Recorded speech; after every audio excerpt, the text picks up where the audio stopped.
mi smo odlučili da današnji forum bude u ovakvom sastavu iz razloga zato što smo htjeli da damo prostora i nekima od vas koji niste bili na prošlom forumu, smatrajući da želimo čuti vaše ideje, zato što smo mi sa našim projektom, investicionim projektom za ekonomski razvoj Kosova, zajedno sa ICO kojeg planiramo da realizujemo 2024. 2030. godine, već nešto pokrenuli, neke inicijative i već sutra potpisujemo neke zajedničke sporazume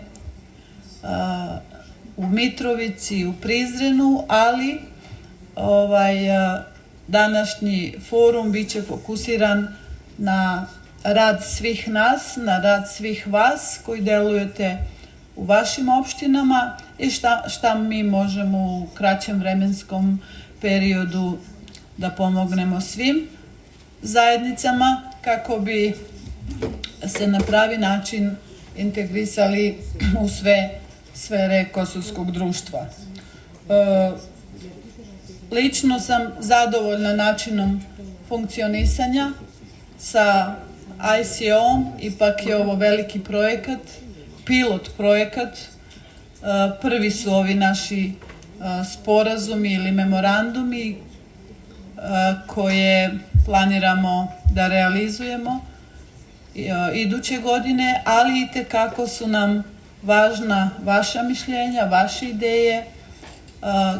Posle imat ćemo diskusiju. Vi ste svi profesionalci, svi ste realizovali puno projekata svih ovih godina, dotiču sve kategorije, znači razvoj mladih i žena i ekonomski razvoj naših zajednica, ali možda i svi zajedno da se uključimo u jednom većem projektu i da stanovnici naše države imaju koristi.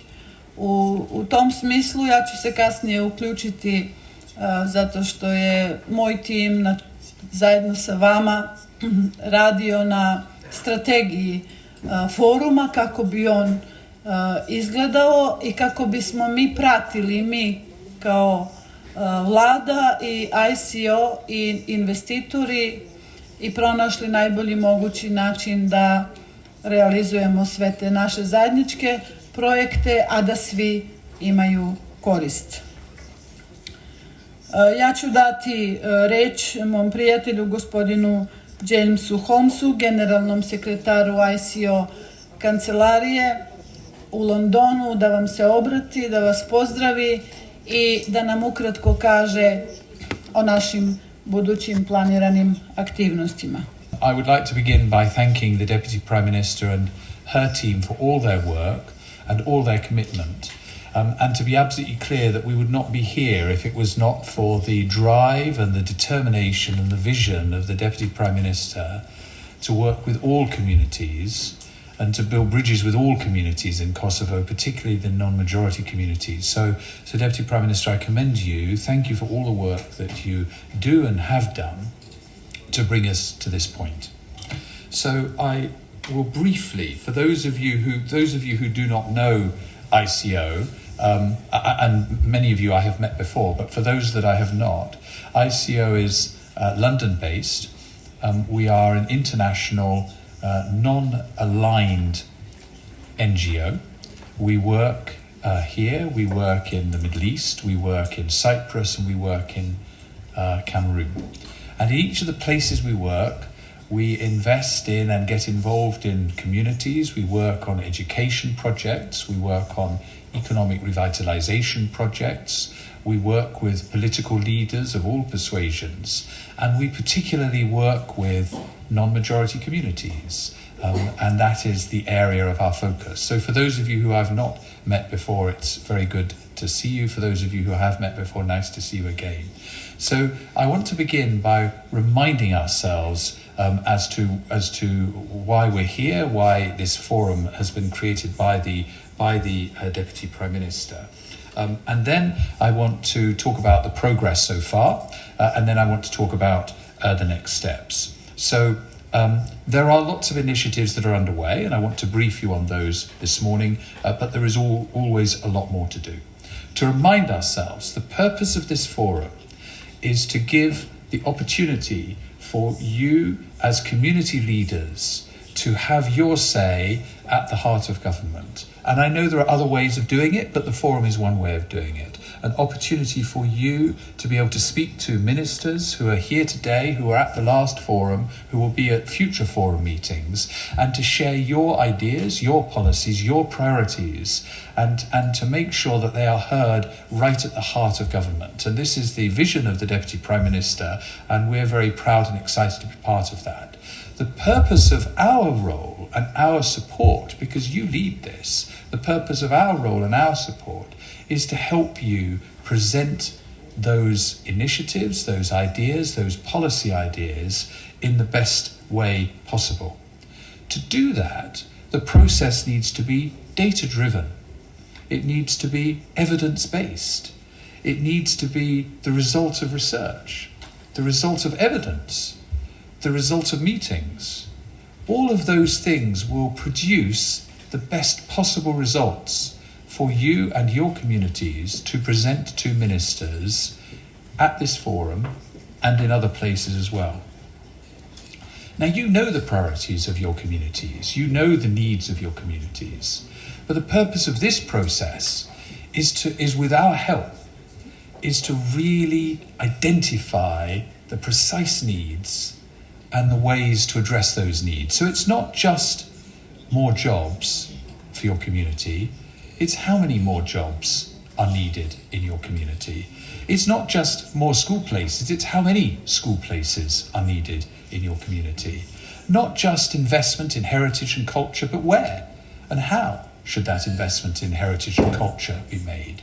In other words, the plan is that when you come to this forum, the idea is that you will have the evidence and you will have the ability to present to ministers with the level of detail that is necessary in order for this to be taken forward. It is an investment fund. It's not a grant fund. It is an investment fund. It is to invest in your communities, in infrastructure, in business, in companies, in people. And those investments will produce a profit.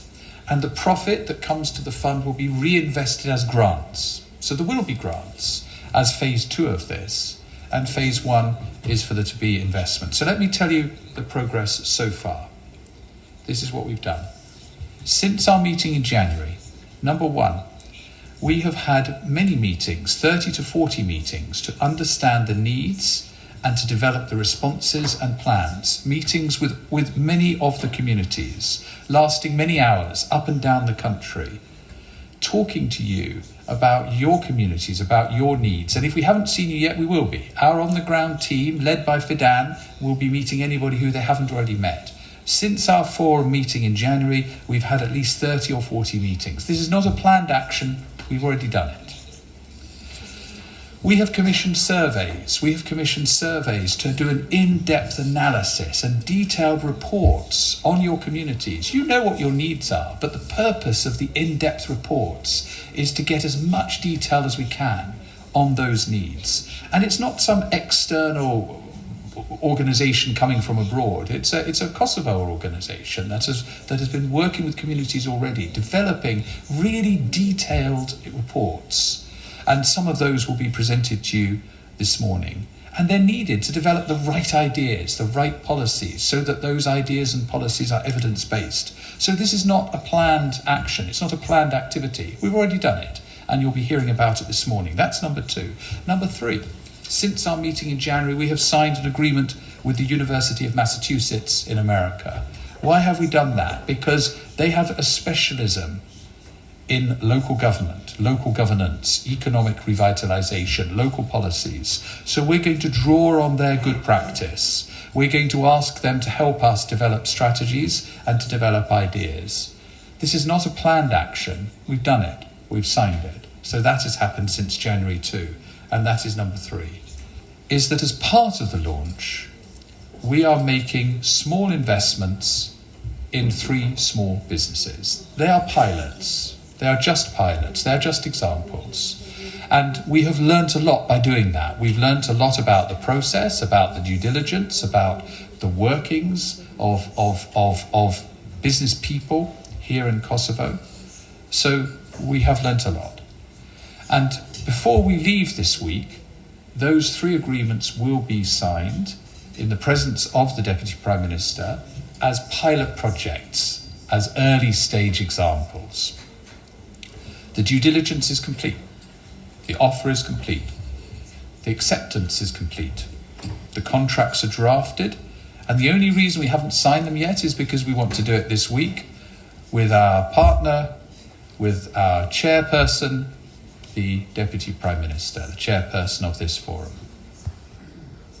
So that's not a planned action. It's not a planned activity.